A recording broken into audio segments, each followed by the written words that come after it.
Hello my dear students, कैसे हो आप सब। मैं आलोकेश अग्रवाल अकाउंट्स पर ट्रिपल में आप सबका स्वागत करता हूं। दोस्तों आज हम लोग बिजनेस स्टैटिस्टिक्स के अंदर चैप्टर 9 एग्जांपल नंबर 10 से हैं।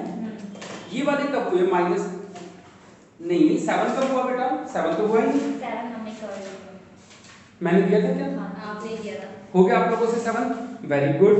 8 आपने दिया नहीं। 9 दिया था आपने। दिया था।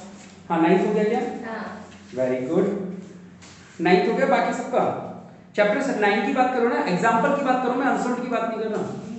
अच्छा ठीक है, मुझे याद नहीं कि मैंने दिए थे ये सब। चलो ठीक है, फिर सीधा एग्जांपल नंबर 13 भी दिया होगा। नहीं 13 मुझे करवाना है। ठीक है, छोटा सा सवाल है, क्वेश्चन नंबर 13 अच्छा सवाल है। एग्जांपल बेटा पेज नंबर 9.15 इंग्लिश मीडियम का। ठीक है, आओ देखते हैं एग्जांपल नंबर 13 में क्या है।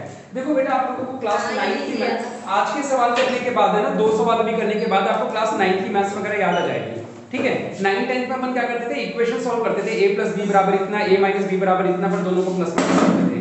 ठीक है, तो वही हमें आज करना है। आज हम क्लास में वापस आ जाना है। आ जाओ क्वेश्चन नंबर एग्जांपल नंबर 13 का ए।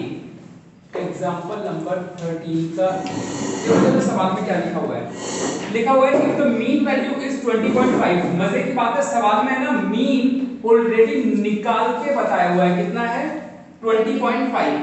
Find out the missing frequency. आपको ना क्लास इंटरवल दे रखे हैं सवाल में, कौन कौन से बताने को? 5 से 10, 10 से 15। कहां तक जाऊं? 30 तक। 30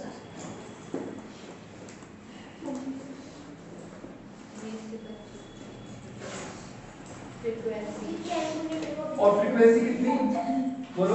2 4 6 2 4 6 7 8। फिर क्वेश्चन मार्क। अच्छा क्वेश्चन मार्क है, सॉरी। 2 4 6 क्वेश्चन मार्क 8 और 8। हमें पूछा है इन्होंने इस सवाल में, पूछा क्या है देखो कितनी तेजी से सवाल होगा। पूछा है कि इस क्वेश्चन मार्क की वैल्यू बताओ। मीन तो खुद ने बता दिया, कह रहे मीन तो खुद ने बता दिया हमने। आप तो इस क्वेश्चन मार्क की वैल्यू बताओ। इस क्वेश्चन मार्क को मैं कुछ भी मान लूं, एफ मान लूं, ए बी सी, जो आप बोलो वो यहां लिख दो। कितना लिखूं? ए लिखूं? ये मैंने ए लिख दिया। ठीक है बेटा। अच्छा अब एक बात सुनना, और कुछ दे रखा है सवाल में? नहीं, मीन है। देखो सवाल दो तरीके के बनेंगे। एक जब एक चीज मिसिंग होगी तो वो एक चीज बता देगा पक्का। ठीक है, और जब दो चीजें मिसिंग होगी तब वो पक्का कोई दो चीजें बताएगा। ठीक है, वो दो वाला सवाल लंबा होता है, सिंगल वाला सवाल छोटा होता है। पूरा फोकस यहां रखेंगे, बहुत इजी वाला सवाल है। हम लोग जब भी ये मिसिंग वैल्यू का सवाल, इस सवाल को किस नाम से बोलते हैं? Missing value questions. तो मिसिंग वैल्यू क्वेश्चंस में हमेशा डायरेक्ट मेथड लगाएंगे। कौन से वाला? डायरेक्ट, शॉर्टकट का काम नहीं करोगे यहां पे। चलो क्लास इंटरवल को सॉल्व करने के लिए पहले मिड वैल्यू निकालनी पड़ती है। मिड वैल्यू को x बोलते हैं, है ना? हां या ना?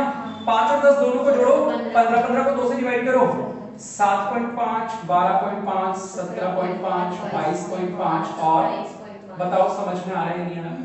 अब f और x को मल्टीप्लाई कर दो, क्योंकि मीन का फार्मूला क्या होता है? मीन का फार्मूला होता है sigma fx upon sigma f। f और x को मल्टीप्लाई करो, हेल्प करो जल्दी से, कैलकुलेटर्स निकालो अपने अपने। 15.0 12 चौक 48 और तो 50.0 शून्य 3 6 7 42 और 45 हाथ के 4 6 6 4 10। जल्दी से करो जल्दी से। 22.5 a 48 और 4 56 और 6 60 हाथ के 6 8 20 16 और 4 200 ही आ रहा होगा। हां 220 कितना है? 220 श्योर? हां 220। जल्दी से इसका टोटल करो, जो मुझे सही टोटल बता देगा जल्दी से उसी को बोलूंगा कि ये सही है। 22.5 ये बुक खोल के बैठा है, ये बुक खोल के बैठा है, पक्की बात है। गलत है, गलत। थोड़ी देर बाद कितना आ रहा है? 412.5। यही बात है कि क्या आप लोगों ने बचपन में ये सीखा था कि जो चीज किसी वेरिएबल के साथ है वो अलग से नहीं जुड़ सकती। ये अलग रहेगी 22.5 a और बाकी सब जुड़ जाएंगे। 5 और 10 1 और 5 6 1 और 1 2 5 7 और 2 9 1 और 2 3। आई बात समझ में नहीं आई? ठीक है, मैंने इसको बॉक्स में क्यों लिखा? क्योंकि इसे गलती से भी जोड़ मत देना, ये अलग रहती है। ठीक है, a के साथ है क्योंकि वो। आओ बेटा वैल्यू पुट करनी है बचपन की तरह।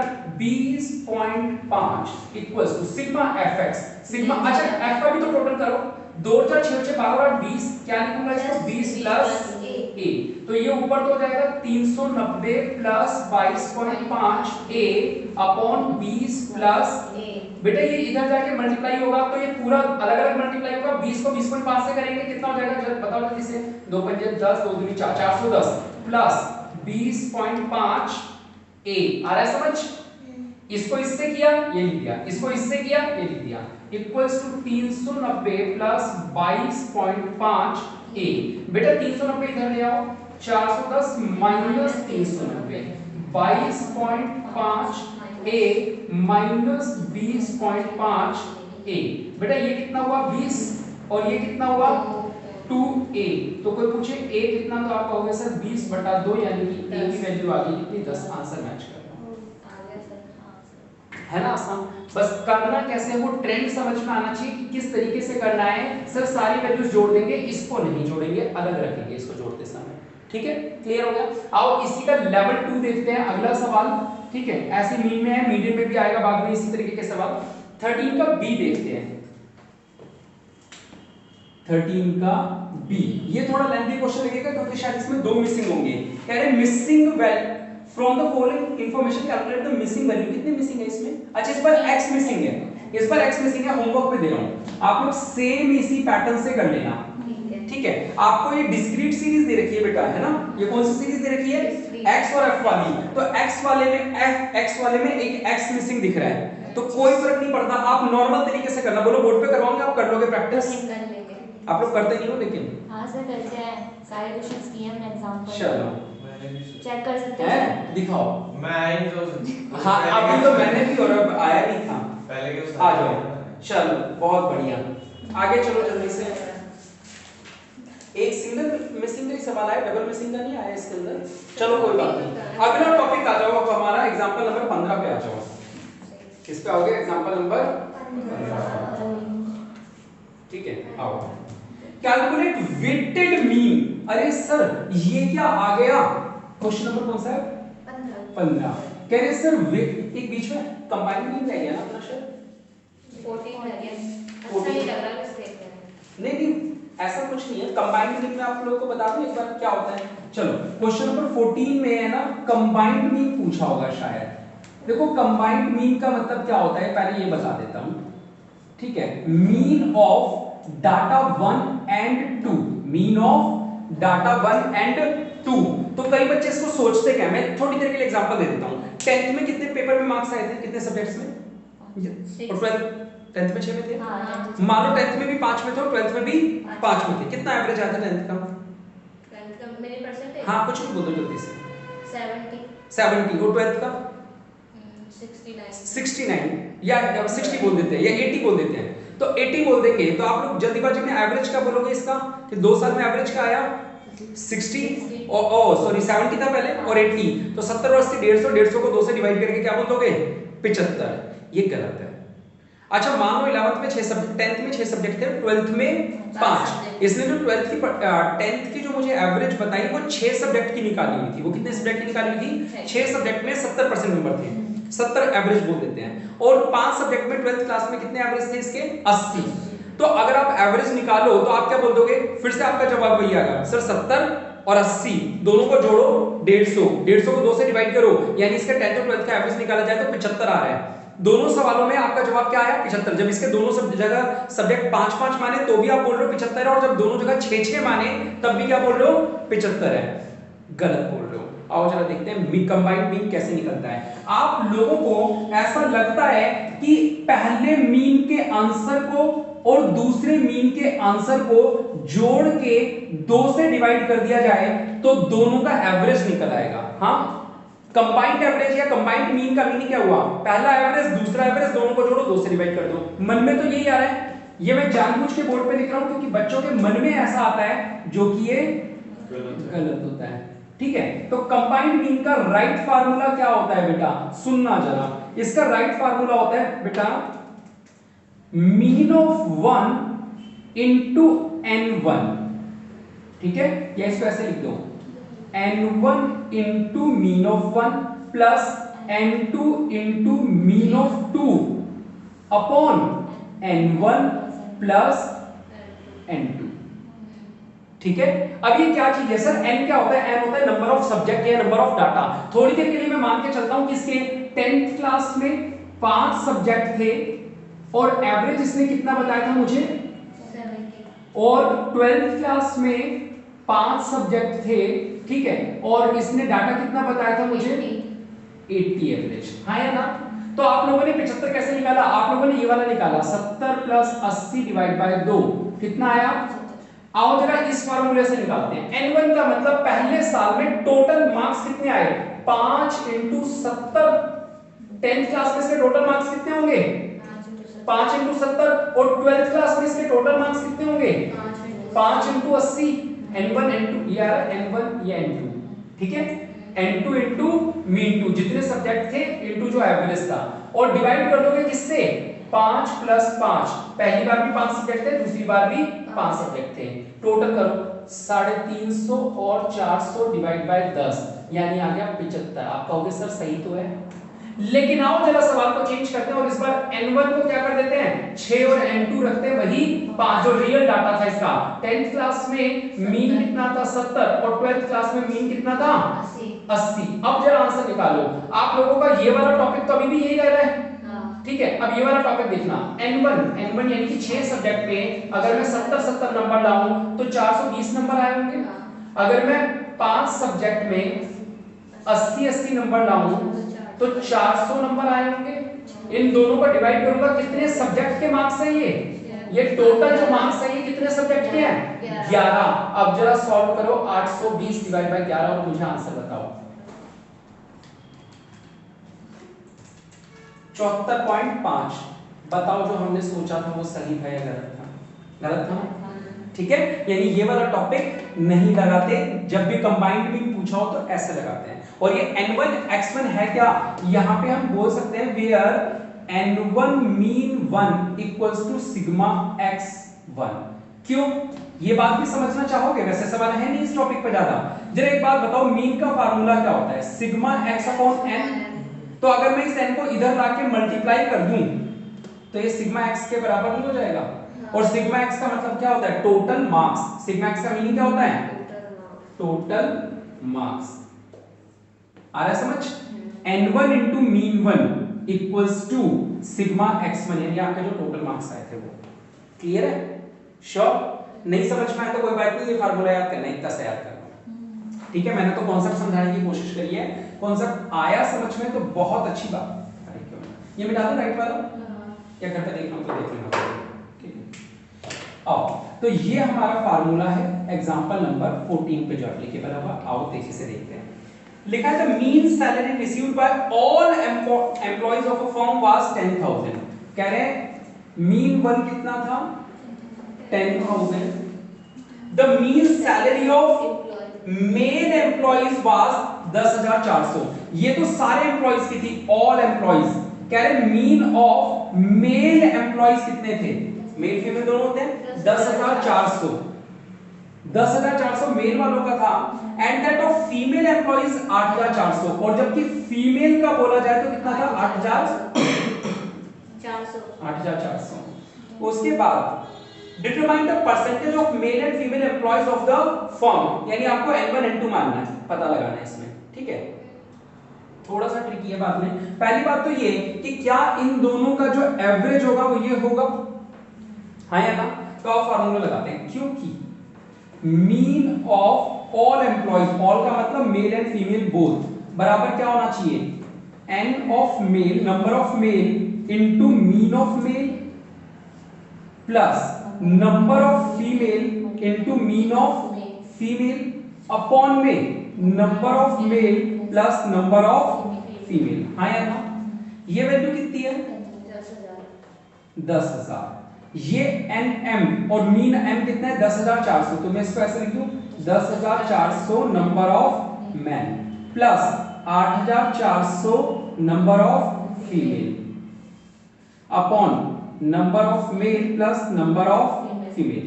ये इधर ले जाओ तो ये हो जाएगा 10,000 number of male plus 10,000 number of female equals to 10,400 number of male plus 8,400 numbers of female, ठीक है।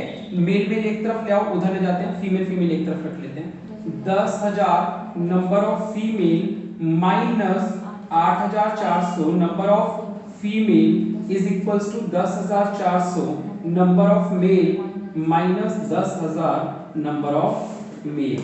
ये कितना बचा 1600 नंबर ऑफ फीमेल, और ये कितना बचा 400 नंबर ऑफ मेल। ठीक है, तो अब क्या हुआ 400 से काट दो तो ये कितना हुआ 4 number of female equals to number of male 1 क्यों बचा, ये 400 इधर डिवाइड में चले गया तो ये 1 भी नहीं है। आ रहा है समझ में, 1 है मतलब कहने का मतलब ये। अब इससे आगे ज्यादा सॉल्व नहीं हो सकता। ठीक है, मैथ्स से तो सॉल्व करिए और क्या किया है ना, मैथ्स से तो सॉल्व करिए नहीं जब सही है तो करा लो फिर इसको आ जाओ।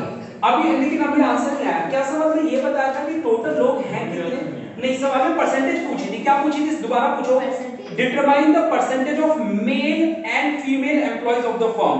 बेटा एक बात बताओ, मेल एंड फीमेल एम्प्लॉइज की परसेंटेज पूछिए कितनी है, ये 1 है और ये 4 है। 1/4 अगर हम कर दें इसको, ठीक है 1/4, नंबर ऑफ फीमेल्स बराबर क्या होंगी, जितने नंबर ऑफ मेल्स हैं उसका 1/4। बेटा 1/4 को एक बार 100 से मल्टीप्लाई कर दो तो कितना हो जाएगा 25। 1 और 4 5, 25% नहीं नहीं नहीं नहीं ये नहीं। इसका मीनिंग ये निकलता है, रुको, इसका मीनिंग ये निकलता है कि जहां कंपनी में 1 मेल है वहां कंपनी में 4 फीमेल है, यही तो मीनिंग निकला। ठीक है, तो इसका मतलब मेल कितने होंगे 25 नहीं 20, कंपनी में मेल 20 होंगे, 1 और 4 5, इनका अगर इसको प्रोपोर्शन बना दो, इसको ये क्या हो गया प्रोपोर्शन। ठीक है, प्रोपोर्शन का मतलब क्या होता है 4 और 1 5, यानी 100 इंटू 4/5 ये और 100 इंटू 1/5 ये 12th में करते थे ना पार्टनरशिप में वो, तो ये कितना हो गया 80% ये है और 20% ये है। या मैंने शायद उल्टा लिख दिया, मेरे ख्याल से मैंने उल्टा लिख दिया होगा, शायद एक बार चेक कर लेना। मेल 80% है, ये मेल ज्यादा है ना, ये उल्टा हो जाएगा इस केस में। ठीक है, जैसे आप प्रोपोर्शन बनाओगे ना तो ये क्रॉस हो जाएगा। ठीक है, तो ये तो मेल निकलेंगे आपके और ये फीमेल निकलेंगे। ठीक है, ये टॉपिक एक था। अब अगले वाला है वो आसान है, कंबाइंड मीन का टॉपिक है, मैं छुड़वा ही रहा था वैसे आप लोगों को, लेकिन कोई बात नहीं।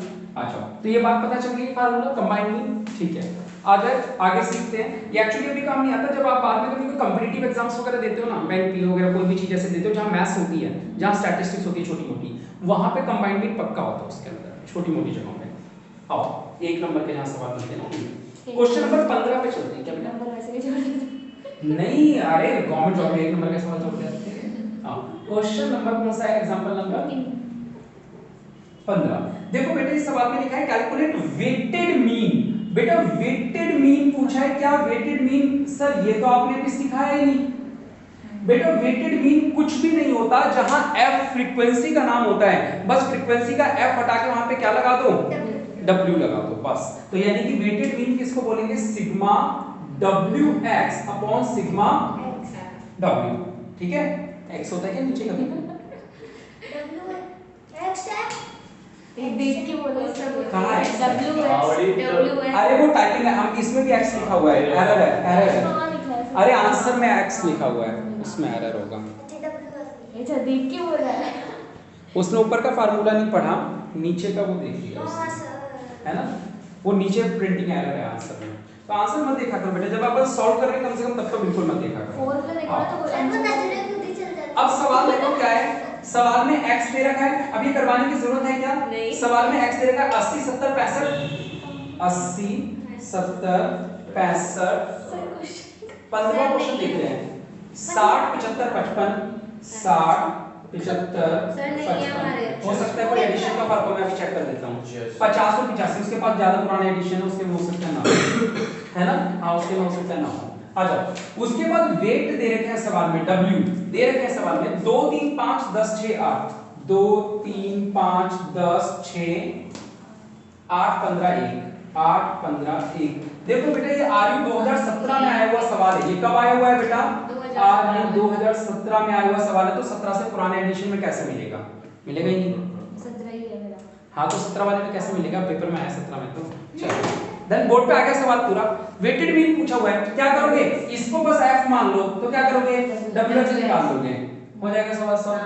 80 गुनी 160 210 5 5 30 ठीक है 600 के बजाय 30 600 3 45 8 40 8 40 44 15 5 75 और 85 ठीक है 5 और 5 10 1 5 7 1 8 और 2 10 और 5 15 4 19 5 34 32 7 3 7 10 4 14 18 24 27 27 29 30 तो ये फार्मूले में पुट कर दो 30 20 डिवाइडेड बाय 50 2 3 5 10 और 10 20 26 26 और 34 और 35 और 15 50 तो ये हो जाएगा 50 तो 5 6 30 और 0 है 16.4 सॉरी 0 से 0 कट गया तो फिर 5 से डिवाइड कर कितना 4 सही है बिल्कुल सही कह रहा हूं यहाँ से आ गया।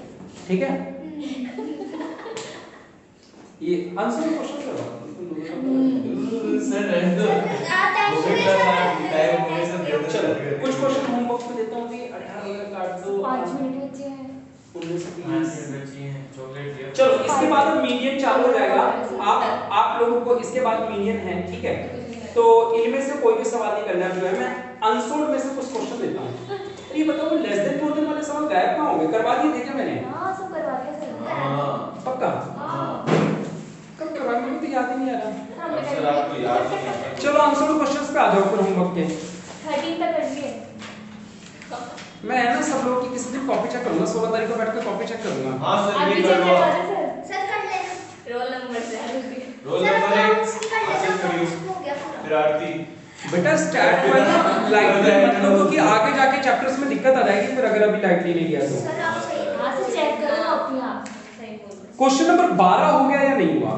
सर दिया ही नहीं था दिखाना दोबारा नहीं दिया तो फिर वो जो एग्जांपल किया था वो माइनस प्लस वाला वो कैसे हो गया तो जैसे वो हुआ था वैसे ही होना प्लस वाला दिया मैंने अभी तो बोल रहे थे ना आज के सर हो गए 12 13 तक तो फिर क्यों रोक रहे थे मैं बड़े पे करवाने वाला था एग्जांपल एक सेकंड सर आपने एग्जांपल दिया था हमने कर लिया दिखाओ रियल बात है अरे यार फिर आज वो करवाना था आप लोगों ने कहा कि हो गए सर आपने दिया था सर बेटा आप लोगों ने तो सर, डेली मैंने का तो काम सोच डेली रहा कंप्लीट था। करते रहा करो रुको मैं सर तो बहुत आंसर ही आ था आपने ऑन ही नहीं किया क्योंकि आपने रुकना तेरी बन जाएगा देखो एग्जांपल नंबर 7 निकाल लो एक बार क्योंकि कुछ बच्चों ने किया नहीं है तो एक बार एग्जांपल 7 डिस्कस कर लेते हैं ठीक है बेटे इस सवाल को करते समय कोई खास बात नहीं है एग्जांपल 7 में ये हमें क्लास इंटरवल दे रखे हैं दिख रहे हैं आप लोगों को हां सर ठीक है -40 से -30 इस तरीके से और ये बाद में जाके पॉजिटिव भी हो जा रहे हैं -10 से 0 फिर 0 से 10 और 10 से 20 इस तरीके से ठीक है नंबर ऑफ डेज हमारी फ्रीक्वेंसी है बेटा वो हमारी फ्रीक्वेंसी है अच्छा जब क्लास इंटरवल और फ्रीक्वेंसी होता है तो सबसे पहला काम क्या करना होता है सॉल्व करने के लिए हाँ याद देता हूँ लोगों को ये भी जब क्लास इंटरवल और फ्रीक्वेंसी होते हैं सवाल में तो सबसे पहले हम क्या निकालते हैं मिड वैल्यू निकालते हैं बेटा पहली जो मिड वैल्यू आएगी वो क्या आएगी -40 और -30 दोनों को जोड़ोगे तो कितना आएगा -40 और -30 की मिड वैल्यू कितनी आएगी आप ढूंढ रही हैं से कहीं दिख जाए इसको करेंगे हम लोग अपना सवाल मैं बिना देखे बता रहा हूं सीख लो बेटा जिनके पास जो भी कैलकुलेटर है कैलकुलेटर में किस तरीके से सॉल्व करते हैं माइनस की वैल्यूज को सुनना आपको -40 पहले तो ये सुनो मिड वैल्यू निकलती कैसे है मिड वैल्यू निकलती है लोअर प्लस अपर अपॉन 2 यानी कि -40 प्लस -30 अपॉन 2 हाँ या ना पहले तो आपको ये समझ में आना चाहिए कोई ये नहीं बोलेगा माइनस प्लस प्लस होता है प्लस माइनस माइनस होता है आपके पास कैलकुलेटर है आपको अपना दिमाग नहीं लगाना है कैलकुलेटर का लगाना है ठीक है क्योंकि मैं जानता हूं आपने अपना लगाया तो फिर गए नंबर पे आ जाओ सुनो पहली बात तो -40 कैलकुलेटर में कैसे दबाते हैं जो लोग ऐसे दबाते हैं वो पागल है ये रहा माइनस ये रहा 40 ये माइनस गलत है पागल है आ जाओ अब मैं बताता हूं आपको -40 कैसे दबाते हैं पहले टाइप करो 40 फिर आपके कैलकुलेटर में कहीं ना कहीं एक ऐसा माइनस का या प्लस माइनस का एक निशान पक्का होगा सब कैलकुलेटर में सब में होगा सब में होगा ये निशान ठीक है